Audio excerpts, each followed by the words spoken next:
आज अफगानिस्तान में 3 तलाक नहीं, आज सीरिया में 3 तलाक नहीं, आज ईरान में 3 तलाक नहीं, आज इराक में 3 तलाक नहीं, आज इंडोनेशिया में 3 तलाक नहीं। ये सब मुस्लिम देश हैं जिनके नाम मैंने लिए। एक भी जगह 3 तलाक नहीं था, लेकिन कांग्रेसियों की तुष्टीकरण ने भारत में ये 3 तलाक चलाया हुआ था। और इस 3 तलाक को सुप्रीम कोर्ट ने कहा था कि यह समाप्त होना चाहिए। किसी में ताकत नहीं थी, ये नरेंद्र मोदी जी की ताकत थी, जिन्होंने 3 तलाक को समाप्त करके मुस्लिम बहनों को आजाद कर दिया और 21वीं शताब्दी में जीने का अधिकार दिया। ये वैचारिक लड़ाई लड़ने वाले लोग, इसलिए हम वैचारिक पार्टी हैं, विचारों के साथ काम करते। हमें कहते थे तुम्हारा इकोनॉमिक एजेंडा क्या है, तुम्हारा आर्थिक नीति क्या है। दीनदयाल उपाध्याय ने कहा था एकात्म मानववाद, उसी को सरलीकरण करके हम लोगों ने कहा अंत्योदय, और उसी को और सरलीकरण करके मोदी जी ने कहा सबका साथ, सबका विकास, सबका विश्वास, सबका प्रयास। और उसी को और आगे बढ़ाया ज्ञान, गरीब, युवा, अन्नदाता किसान और नारी शक्ति। अगर ये चारों की चिंता हो जाती है तो भारत की चिंता हो जाती है और भारत आगे बढ़ जाता है। इस बात को हम समझ पाते हैं। इसलिए मित्रों, आपको ये गर्व होना चाहिए और गौरव होना चाहिए कि आप उस पार्टी के सदस्य हैं, आप उस पार्टी के कार्यकर्ता हैं जिन्होंने कभी भी नीतियों के साथ समझौता नहीं किया और अधिकारों के साथ आगे बढ़ते चले गए और आज ये दुनिया की सबसे बड़ी पार्टी बन गई।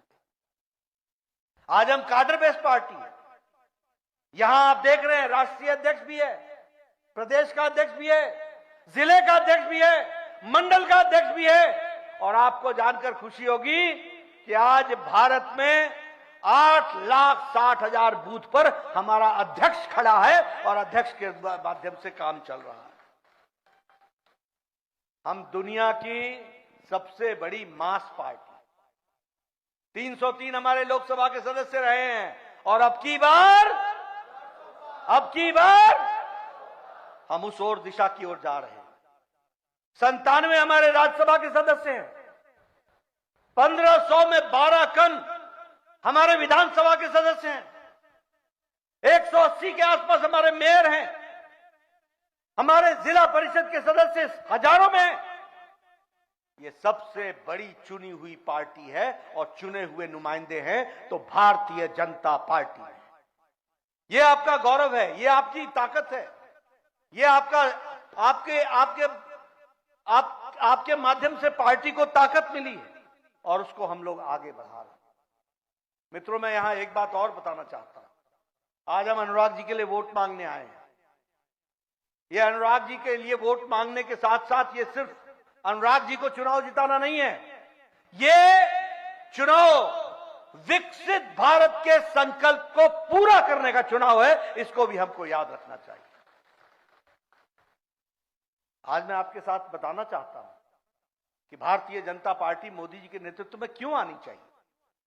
आप बताइए, कोरोना की मार पड़ी, आप बताइए यूक्रेन का युद्ध चला, अमेरिका की अर्थव्यवस्था लड़खड़ा गई, यूरोप की अर्थव्यवस्था लड़खड़ा गई, चाइना की अर्थव्यवस्था लड़खड़ा गई, रशिया की अर्थव्यवस्था लड़खड़ा गई, जापान की अर्थव्यवस्था लड़खड़ा गई, ऑस्ट्रेलिया की लड़खड़ा गई।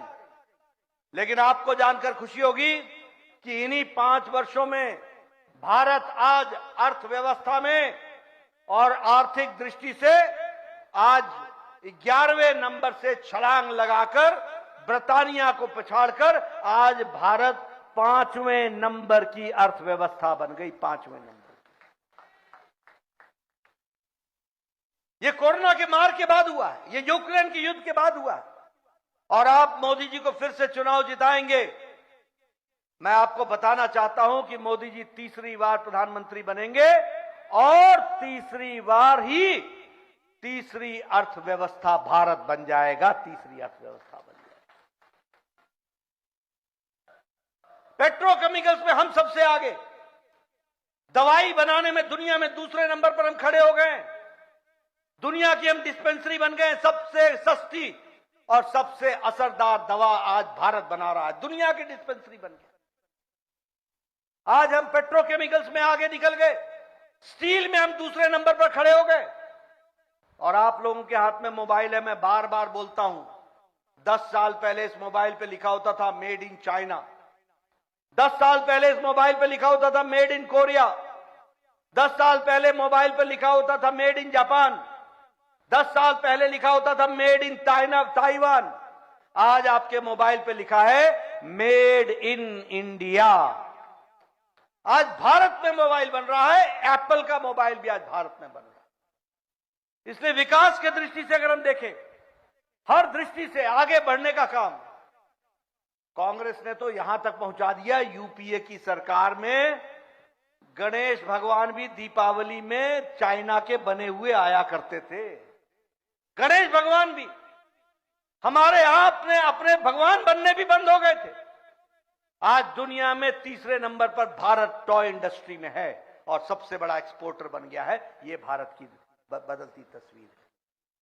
मित्रों, मैं यहां यह भी बताना चाहता हूं, गांव, गरीब, वंचित, पीड़ित, शोषित, दलित, युवा, किसान, इनकी तस्वीर भी अगर बदली है तो प्रधानमंत्री मोदी जी की नीतियों के कारण बदली है। मैं गांव की बात करना चाहूंगा। आप लोगों ने मुझे 1993 में एमएलए बनाया था। याद करिए, वो समय 40 सड़कों के लिए 40 लाख रुपए आते थे, 40 सड़कों। मैं एमएलए था, मेरा एक्सीएन आके मुझे बोलता था आपको इस साल 40 लाख रुपए मिले हैं, बताइए कहां खर्च करूं।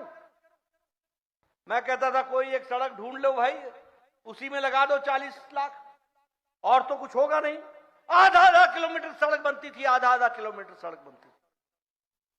ये बीजेपी की सरकार आई, पहले अटल जी की सरकार आई, प्रधानमंत्री ग्रामीण सड़क योजना बनी, और आपको जानकर खुशी होगी कि इसी इलाके की 85% सड़कें ऑल वेदर रोड बनी। तो उस समय बनी, इस बात को भी हमको ध्यान में रखना चाहिए।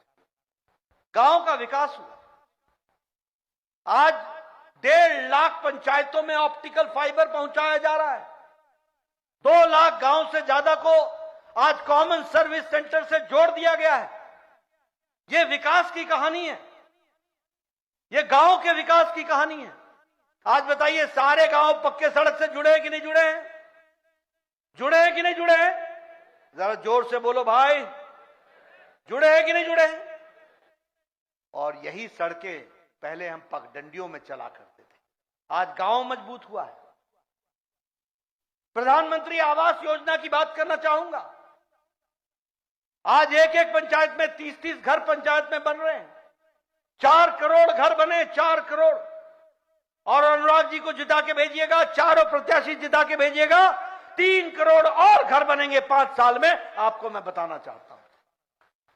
लेकिन ये प्रधानमंत्री आवास योजना की कहानी बताता हूं तो मैं बार बार एक बात बोलता हूं, अगर उजाले का मजा लेना हो तो अंधेरे को पहचानो, अगर पूर्णमासी का मजा लेना हो तो अमावस्या को जानो, अमावस्या को जानो।